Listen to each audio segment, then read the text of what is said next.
Hi, I'm Mark Harrell from Springfield, Missouri, and today I'm going to open up this 1967 Topps baseball card cello pack. Now these cards were made throughout the season, and there was actually a third party that would buy up the Topps cards at the end of the year, and they would package them all up. So they did this for several years. I've never bought one of these before, but I thought it'd be kind of fun, almost like buying a lottery ticket or something, and see what's in there. There's 12 cards total, and there's 3 face cards, which you can see. The big one here would be Ken Boyer, actually with the Mets. He was a big star with the Cardinals, but this is when he got traded over to the Mets. And on the back, you'll see they're really just some common cards, they call them. So the big excitement of opening this up today is what is in the middle. What is the middle 6 cards? It's almost like buying a lottery ticket. It could be Mickey Mantle, it could be Willie Mays, Hank Aaron, Roberto Clemente. It could be a Tom Seaver rookie card in the high number series. When they bought these cards and repackaged them, I guess it was just kind of all jumbled up. They just bought their spares left over from Topps. So let's open this up today. I paid, with shipping and everything, $41 on this. So we're going to go through card by card and see how I came out today. I figure I can't lose too much with the Boyer card on top there. It's looking pretty good. So let's start out and let's cut this thing open and see what we got. All right, we're getting ready to start. I actually tried this one other time and the razor blade slipped. As you can see, I cut my finger off, but I'm going to be a lot more careful this time. No, I'm just kidding. It's still there. Okay, enough with all the comedy. We're going to give this a shot right here. This is a one take wonder. I've got a really sharp X-Acto knife. So I'm going to go along the edges. This might take a while. I'm going to go really slow. Kind of nervous here.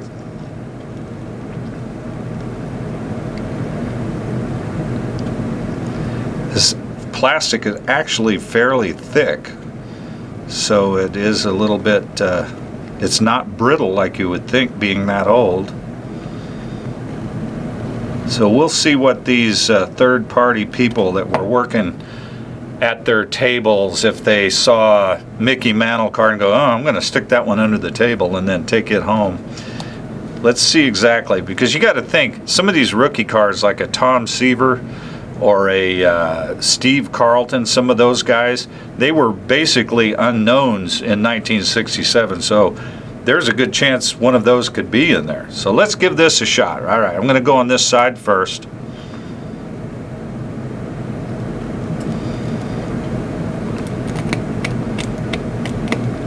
I just realized I'm cutting my black thing. That's all right. All right.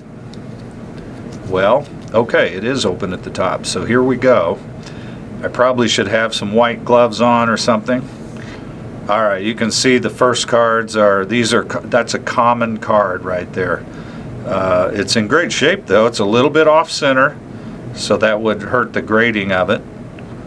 All right, now here's the first guy that's been hidden. Jim Brewer with the Dodgers. He's in that first series. But that's actually a beautiful card of Jim Brewer, just a little bit off center, but I mean that's just like fresh out of the pack right there.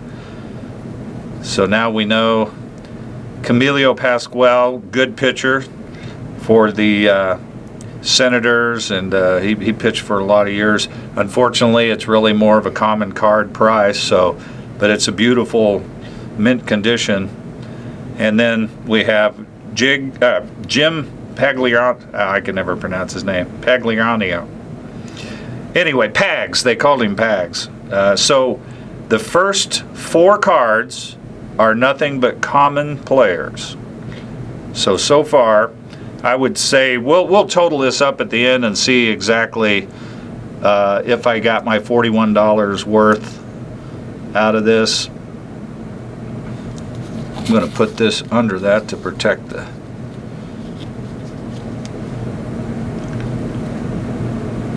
All right. Now the Boyer card is a nice card. It's more than a common player card. I'll look it up and see what it is. I'm from the St. Louis Cardinal Nation around here, so people love this. It does have a little bit of a printer's registration problem on it. The pink is hanging a little bit there, but man, the card is beautiful. It's well centered.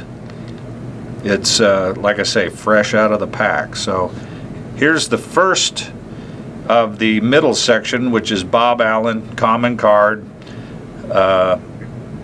You know, might be in this condition $2 or $3. So, and that's in the first series, number 24.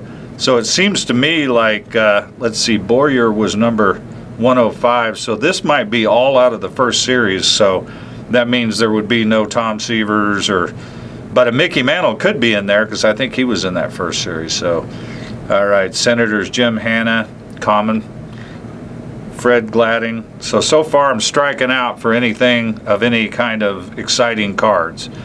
But I have 2 unseen cards left. So let's take a look at this.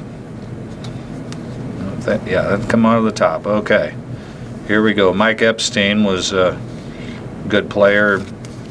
Actually ended up kind of being a star with the Washington Senators. All right, common card. So far we have nothing but common cards except for Ken Boyer. Pat Jarvis, common card. Woody Fryman, common card. So this, and Dave Nicholson, common card. So let's tally this up and see what we got. All right, here's the group of cards from the cello pack that I opened up. As you can see, there's it's kind of a bust except for Ken Boyer. What I'm going to do is I'm going to tally these up, and I'm going to see exactly if I did all right on my purchase or not. Okay, I did a little research to see exactly how my $41 was spent, and here's what I found out when I opened up these packs. You can tell that they have been, handled by man somewhat. I noticed a few of the cards, not many, 2 or 3, had some surface wear, like little scratches, like if you were sorting out a card and the card was facing down and you slid it and stuff. So I'm sure they were sorting them out that way. They weren't particularly keeping that close of attention to condition. It's not unsightly or anything like that. I also noticed that there were some that had wax stains on it from being the top card on the wax pack, which happens. And really most of them had at least just a tiny bit of a ding, which when you open up a fresh pack, most of those cards are going to have 4 nice solid corners. So anyway, this front top 4 here that we're looking at, Bob Allen, Brewer, Jarvis, and Pasquale, are all from the first series. And the way I looked at it and got it priced, each card is worth $2, although Pasquale could probably go for about $3. Then we go to series number 2, which there were 4 cards in the second series with Ken Boyer, Dave Nicholson, Jim Paggs, and Fred Gladding. They're in the second series, and I noticed that Boyer would be $5, Nicholson $3, Paggs $3, and Fred Gladding $4 in the conditions that they're in based on my observation. There were 3 cards in the third series. The Orioles rookies, Woody Fryman, and Cubs rookies. Woody Fryman was one that I showed quite a bit of surface wear. I was a little surprised when I saw that, but you got to think that back in those days they weren't really worried about condition, and because they really weren't worth anything. So there was 1 card from the 4th series. That's the highest number that I got, which was number 291, Jim Hannon, and it's in actually really good shape, and it would go for about $4. It is bizarre, but if I add all of this up, it's exactly $41. Like I say, it was like buying a lottery ticket. If I bought a lottery ticket, it would be equivalent to me getting a free ticket. So it will make me want to go and buy another one, and I'll do another video, and we'll see how we go on that. But it was worth the fun of putting it all together. And I would recommend purchasing those packs. It's kind of hard to go wrong when they're in that kind of condition.